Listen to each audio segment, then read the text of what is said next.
우주가 한 점에서 팽창했다는 일명 빅뱅 이론은 지금에 와서는 정설로 받아지고 있는데요. 이 빅뱅 이론을 부정하며 반대하는 이론을 내놓은 과학자가 있습니다. 하지만 정작 빅뱅 이론의 이름을 지어준 사람도 바로 이 과학자였습니다. 왜 이런 아이러니한 일이 생겼을까요? 안녕하십니까? 아제너드 오 작가입니다. 안녕하세요. 아제너드 2D입니다. 오늘 주제는 뭡니까? 오늘은 초창기 여러 우주론 중 빅뱅 이론과 쌍벽을 이뤘던 정상 우주론에 대해서 한번 얘기해 볼까 합니다. 정상 우주론이요? 예. 그거 예전에 언급하셨던 거 기억납니다. 정상이란 말이 바른 상태라는 것이 아니라 안정적인 스테이블한 상태라고 말씀하셨었죠? 예, 맞습니다. 영어로 스테디 스테이트 시오리 또는 스테디 스테이트 모델이라고 하거든요. 저희 암흑에너지 때 얘기했던 정적 우주론과 이름이 비슷한 것 같은데 내용도 그런가요? 예, 좀 비슷하긴 합니다. 저희 암흑에너지 편에서 얘기했듯이 당시 아인슈타인을 위시한 여러 과학자들은 우주는 시작도 끝도 없이 그냥 계속 존재해왔다는 이론을 선호했거든요. 시작도 없이 존재해왔더라. 이 말이 좀 납득이 안 되는데요. 예. 그게 우리 인과론 쪽 사고방식으로 이제 그렇습니다만, 그렇다면 시작이 있었다면은 그전에는 또 무엇이 있었을까요? 이렇게 계속 들어가면은 점점 계속 거슬러 올라가게 되잖아요.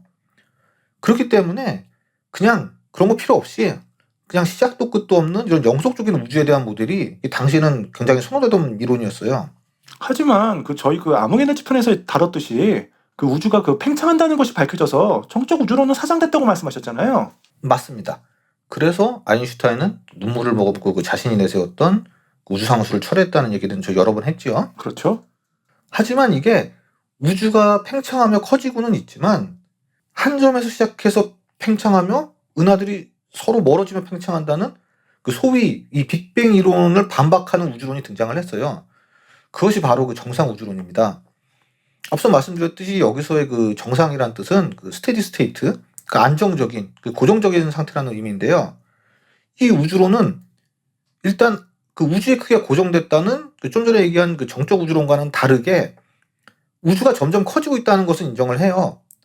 다만 우주가 이 한 점에서 폭발한 후 이제 팽창하면서 은하들이 점점 멀어지고 있다는 것과는 다르게 우주의 끝에서, 즉 우주의 경계 끝에서 계속 새로운 물질이 생겨나면서 그러면서 우주가 점점 커지고 있다는 이론입니다. 새로운 물질이 생겨나면서 우주가 커지고 있다는 게 가능합니까? 그건 모르죠. 그만큼 당시에는 우주에 대한 관측 기술이 현재보다 부족했기 때문에 여러 우주론이 난립해 있었어요. 우주가 한 점에서 팽창했다는 이론도 당시에는 굉장히 믿기 힘든 내용이었거든요.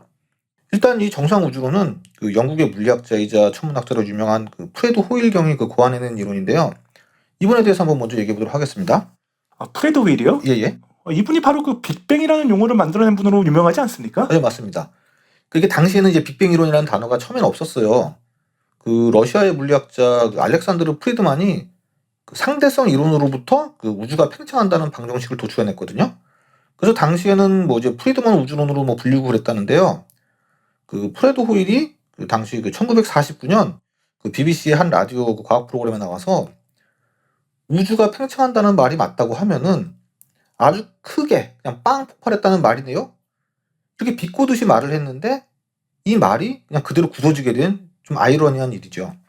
한마디로 이론을 반대하던 사람이 이름을 지어준 격이 되네요. 그렇습니다. 그래서 이 당시 우주 팽창설을 지지하던 또 다른 유명한 러시아 출신 과학자 조지 가모프라는 분이 계셨어요. 이 가모프와 반대되는 이론을 주장하는 이제 프레드 호일과는 이제 굉장한 대립 관계였는데요. 그래서 당시 조지 가모프가 저거는 이제 프레드 호일이 의도적으로 상대 이론을 무시하고 경밀하게 말했다고 이제 좀 따졌지만 프레드 호일은 이제 그럴 의도는 전혀 없었고 단지 그 이론을 적절히 표현하기 위해 사용했다고 얘기를 했습니다. 무시하면서 한 얘기 맞는 것 같은데요. 원래 이 프레드 호일 이분이 좀 이단화적이고 좀 약간 시니컬한 기질이 있던 분이다 보니까 제가 생각해도 좀 그런 의도가 있었던 것 같기도 합니다만 일단 본인이 부정하니까 더 이상 할 얘기는 없는 거죠. 아무튼 프레드 호일은 이 당시 팽창하는 우주에 반대하며 여러 논문을 냈는데요. 이 과정에서 행성의 무거운 원소가 어떻게 구성되는지를 밝혀내는데 큰 공헌을 했습니다. 이게 이분의 가장 큰 업적이라고 할 수 있는데요. 여기서 우주의 구성 요소에 대해서 한번 알아보도록 하겠습니다. 네. 우주를 구성하는 물질의 대부분은 수소와 헬륨입니다. 아시다시피 수소와 헬륨은 가벼운 물질이에요. 그래서 열기구 같은 데 막 쓰이고 그러죠. 그렇죠.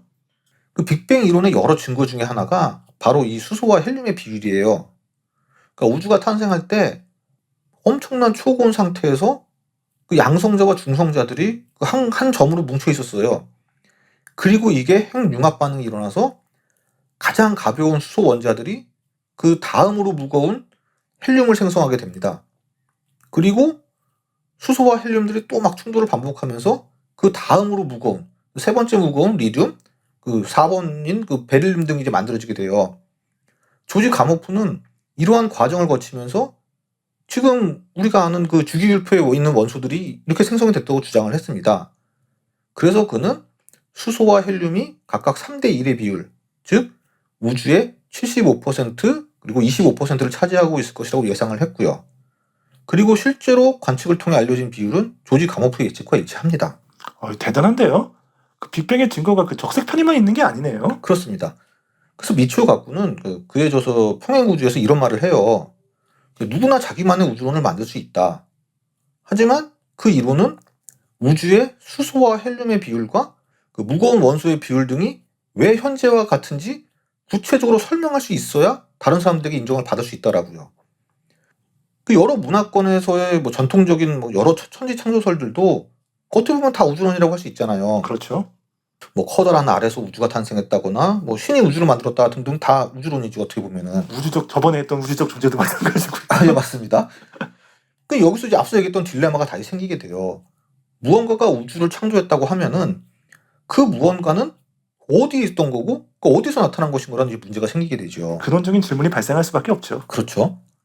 아무튼 그 다시 원소 얘기로 돌아오면은 이 조지 가모프의 이론은 우주가 한 점에서 시작되어 팽창되었다는 가설을 이제 강력하게 뒷받침을 했습니다.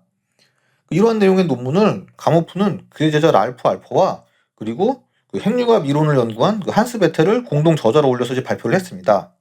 그래서 이 논문은 그 저자의 그 이름을 따와서 알퍼, 베테, 가모프 이거 따와서 알파, 베타, 감마 논문이라고 불리워요. 진짜 논문 이름이 절묘한데요. 근데 이게 사실 한스 베테는 논문에 별로 공헌한 것이 없대요. 근데 이제 무리하게 저 운율을 맞추려고 이제 끼워 넣은 거라서 이 당시 랄프 알퍼가 아주 격렬하게 반대했다고 합니다. 한스 베테가 저자로 들어오게 되면서 이제 자신의 공적이 가려질 것이라는 생각 때문이죠. 논문 저자 끼워넣기는 그 예전이나 그리고 저쪽도 다 똑같네요. 그렇습니다. 이것 때문에 그래서 조지 가모프가 후에 그 굉장히 많은 비난을 받았어요. 아무튼 또 샜는데 다시 또 원소 얘기로 돌아가서 그래서 조지 가모프의 이론은 수소와 헬륨의 비율을 예측하는 데는 성공적이었지만 다만 여기 문제가 좀 있었는데 그것은 지금 우리 지구에도 막 널려있는 이런 막 구리, 뭐 니켈 같은 이런 무거운 원소들이 만들어질 수 없다는 거예요. 그 조지 가모프 이론으로는. 그러던 중 그 프레드 호일은 무거운 원소는 태초에 생성된 별이 그 핵융합이 다 끝나서 뭐 죽은 뒤에 붕괴해서 폭발하는 그 초신성을 통해서 생성될 수 있다는 내용의 논문을 1957년에 발표합니다. 그거 저희 전에 얘기했던 항성 종족 얘기네요. 우리는 별의 자네다. 뭐 이 말 아닌가요? 네, 맞습니다. 그 얘기입니다. 그래서 조지 가모프도 이 논문을 인정할 정도로 우주의 원소들의 생성과 비율을 상세하고 구체적인 연구 결과를 프레드 호일 측에서 제시를 했어요. 서로 그 상반된 이론들을 주장하면서도 어떻게 보면 또 상호 보완적인 결과가 됐네요. 그렇습니다. 원래 이렇게 이론들은 뭐 대립하면서 뭐 어떤 이론들은 뭐 사장되고 그러기도 하지만 그러면서 발전하는 경우가 많죠. 하지만 그 우주가 한 점에서 팽창하지 않고 우주의 경계에서 새로운 물질들이 만들어지며 확장되고 있다는 이 정상 우주론은 초기에는 그 빅뱅을 반대하는 학자들에게 많은 지지를 받았으나 점점 이론과 반대되는 현상들이 관측되면서 이제 입지가 약해져요. 그러다가 결국 1965년에 그 펜지어스와 윌슨에 의해 우주 배경 복사가 발견되면서 우주가 과거에 엄청난 고온의 균일한 상태였다는 것이 밝혀지면서 빅뱅 이론은 거의 정설화되고 정상 우주론은 그야말로 그 사망 선고를 받게 되지요. 우주 배경 복사 이론이 결정적이었군요. 그렇습니다. 그럼 프레드 호일 입장에서는 참 받아들이기 힘들었을 것 같은데요. 그렇죠. 본인 입으로도 이 우주 배경 복사가 자신의 그 의지를 상당히 꺾었다고 했습니다. 그렇지만 이제 과학자들이 결과를 인정하지 않으면 안 되죠. 그래서 결국 프레드 호일은 그 자신의 정상 우주론의 실패를 인정을 했습니다. 그렇지만 그렇다고 그냥 물러날 사람은 아니기 때문에 빅뱅 이론은 여전히 결함이 있으며 그 후에 그 등장한 그 인플레이션 이론이나 암흑물질 등의 그 새로운 개념에 대해서도 계속 부정적으로 봤어요. 또한 여전히 우주는 이미 그 자리에 계속 존재해왔다는 모형을 선호했기 때문에 그 자신의 이론을 수정한, 그러니까 우주에서 한 번이 아닌 수많은 작은 빅뱅들이 생겼을 거라는 준정상 우주론을 내놨습니다. 아니 그 우주에서 여러 번의 작은 빅뱅이 계속 발생했다고요? 예. 그러니까 이 작은 빅뱅들이 이것 때문에 그 은하의 적색 편이와 이제 가벼운 원소들을 만들어낸 것이라고 주장을 했고, 우주 배경 복사는 그 항성 간의 그냥 금속성 먼지일 거라고 이제 추측을 했습니다. 아 뭔가 좀 억지스러운 주장 같은데요. 예, 그렇습니다. 그 프레드 호일 본인도 자신의 이 이론은 이제 완벽함과는 한참 멀다고 얘기를 했어요. 땜빵된 이론 아닙니까? 하지만 인플레이션 이론, 암흑물질 이런 것들도 자신의 이론에 비하면은 더 신비적이고 더 결함이 많다면서 그런 것들은 중세 신학이나 다름없다고 이렇게 비판을 했어요. 물귀신 작전 쓰는 것 같은데. 아니 그 정말 빅뱅 이론에 대한 반감이 대단했던 것 같아요. 그렇습니다. 그 이분이 앞서 말한 그 우주의 그 원소의 형성 기원에 관한 것으로 이 분야에는 사실 대단한 기여를 했어요. 그 공로로 기사 자기까지 받은 거거든요. 하지만 빅뱅 이론을 끝까지 거부함으로써 결국 1972년에 자신이 다니기도 했고 자신이 교수로도 재직했던 이 케임브리지 대학 천문학 연구소 소장직을 사임할 곳을 강요를 받았습니다. 본인 표현으로는 과학적인 이유가 아닌 정치적인 이유로요. 그렇게 케임브리지를 떠나서 작은 시골에서 한 15년가량 살다가 영국의 그 본머스로 이사했고 2001년에 이제 그곳에서 세상을 떴습니다.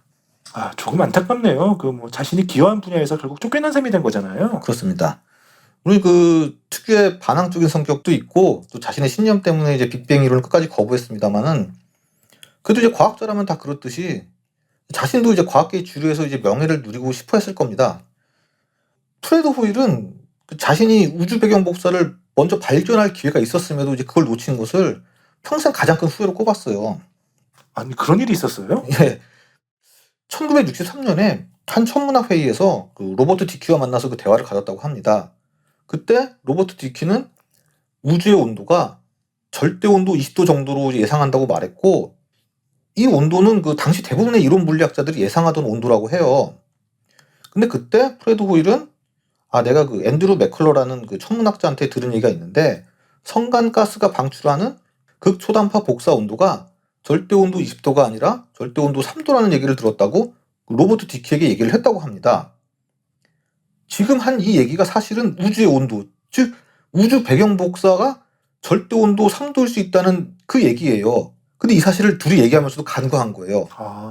그리고 1년 뒤 아시다시피 아노 펜지어스와 로버트 윌슨이 절대 온도 3도의 우주 배경 복사를 발견하게 되고 그걸로 나중에 노벨상도 받게 되고, 로버트 디키가 극초단파 실험으로 절대 온도를 3도 측정한 것은 이 펜지어스가 우주 배경 복사를 발견한 1년 뒤였습니다. 어떻게 보면 그 노벨상을 수상할 발견을 먼저 할 수 있었던 거네요. 그렇습니다.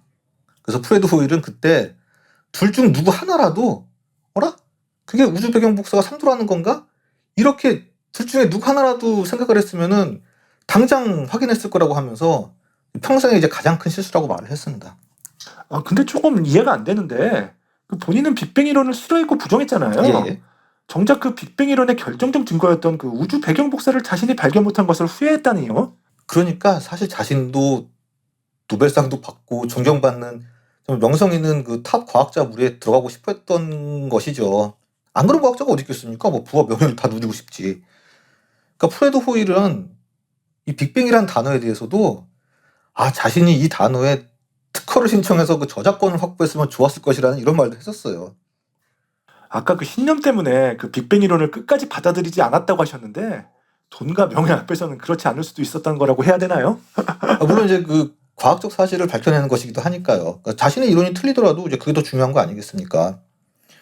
뭐 프레드 호일 이분은 뭐 여러 과학 소설도 쓰셨고 또 지적 설계를 주장하시는 분이라 그 고철 야적장에 그 토네이도가 한번 샥 지나가서 거기 있는 고물들을 한번 공중으로 들었다 떨어뜨렸을 때 그 고철들이 우연하게 조립되어서 보잉 747기가 될 확률이 우리 지구상의 생명체가 저절로 태어나실 확률과 비슷할 거라는 굉장히 유명한 말이거든요. 정말 유명한 말을 남기셨는데 뭐 이 얘기는 뭐 언제 또 다룰 기회가 있을 것이라고 생각하면서 오늘은 여기까지만 하겠습니다. 지적 설계를 다뤘다고 그러니까 조금 그런데요. 예. 알겠습니다. 말씀 잘 들었습니다. 오늘은 그 빅뱅 이론과 대립했던 그 프레드 호일과 그의 그 정상 우주론에 대해서 한번 알아봤습니다. 재밌으셨다면 좋아요와 구독 좀 많이 부탁드리겠고요. 저희는 그 다음 시간에 다시 좋은 영상으로 찾아뵙겠습니다. 지금까지 아제노드였습니다. 시청해주셔서 감사합니다. 감사합니다. 자, 영상 유익하게 감상하셨는지요? 다음 시간에 더 재미있고 유익한 영상으로 찾아뵐 것을 약속드리며 좋아요와 구독 부탁드리겠습니다. 지금까지 아제너드였습니다. 편안한 일상 되세요.